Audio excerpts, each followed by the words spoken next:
Hey guys, so this week as we are learning about narrative writing, I really want you to be exposed to several different examples of narrative writing.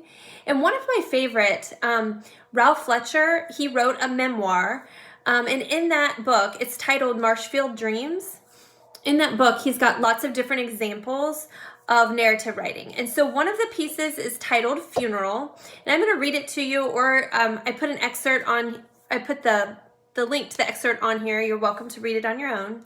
But here it goes. This is Funeral by Ralph Fletcher, written in 2005.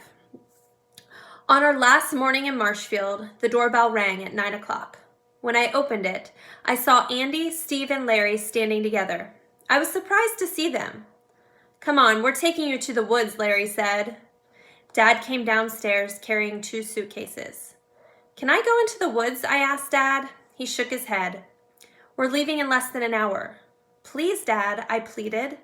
"Just one last time." "All right, but we're leaving at 10 o'clock sharp," he said. "When you hear me beep the horn, you come right away, okay?"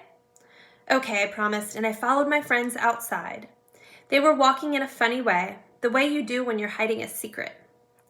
"What's going on?" I asked. "We're having a funeral," Andy replied with a solemn face. "For who?" "You," Steve explained. "A funeral," I laughed. "Hey, I'm moving. I'm not dead." "You'll be dead to us," Larry pointed out. We entered Ailes Woods on a path I'd run down thousands of times. I knew every rock and mushroom and pine tree by heart. In the middle of the woods, my friend stopped. "There," Steve said, pointing to a small indentation in the forest floor. "Lie down, dead man." I lay down. The ground was thick with pine needles and soft. My friends picked up big clumps of pine needles and started sprinkling them all over my body. "Hey," I protested. "Be quiet," Larry ordered. "You're dead, remember? Keep your eyes closed." "Just don't get it on my face," I muttered. They kept sprinkling the pine needles on me until my limbs and body were covered, and I could feel them like a lightweight blanket. "Should auld acquaintance be forgot," Steve sang. "You don't sing that at a funeral," Larry interrupted. "You sing that on New Year's Eve." Andy loudly cleared his throat. "Hear ye, hear ye, hear ye," he announced. "We have gathered here to lay to rest the soul of our departed friend, Ralph Fletcher. Would anyone like to speak?" "I would," Steve said. "Ralph Fletcher was a good friend. Last year I had to do summer school. He came by every day to walk me home." "He was a good friend," Larry agreed. "About a month ago, John Berkowitz tried to beat me up, and Ralph told John, 'You'll have to beat me up first.' So John Berkowitz punched him instead. He was a brave friend, stupid but brave." Everyone laughed, including me. "He was a good friend," Andy began, then stopped. I lay on the pine needles, eyes shut, smelling the mix of the piney smell and the good rotting earth underneath. I waited for Andy to continue, but he didn't say anything. Then he whispered.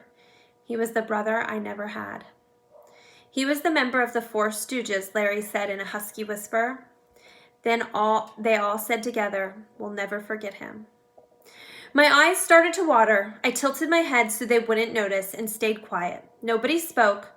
I thought of all the things I'd done with these guys, staying up late listening to the radio while the DJ counted down the top 10, blowing off M80s in Mr. Oxner's cornfield, eating raw sweet corn, going to the Marshfield Fair every summer, arguing about which girl in our class was cuter, Lisa Kennedy, Pam Coyne, or Beth Myers, fishing for crappies and sunfish, trading baseball cards, card tricks, dirty jokes, scars, stories, snacks, swears.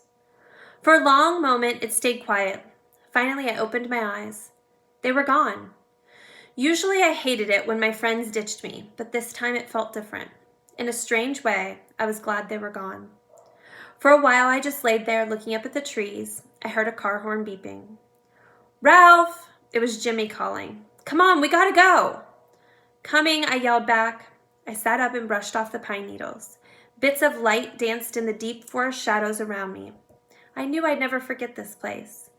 Then I stood up and stepped into my new life, whatever that might be. I hope you enjoyed that, and I can't wait for you guys to find out exactly what a narrative is. See ya!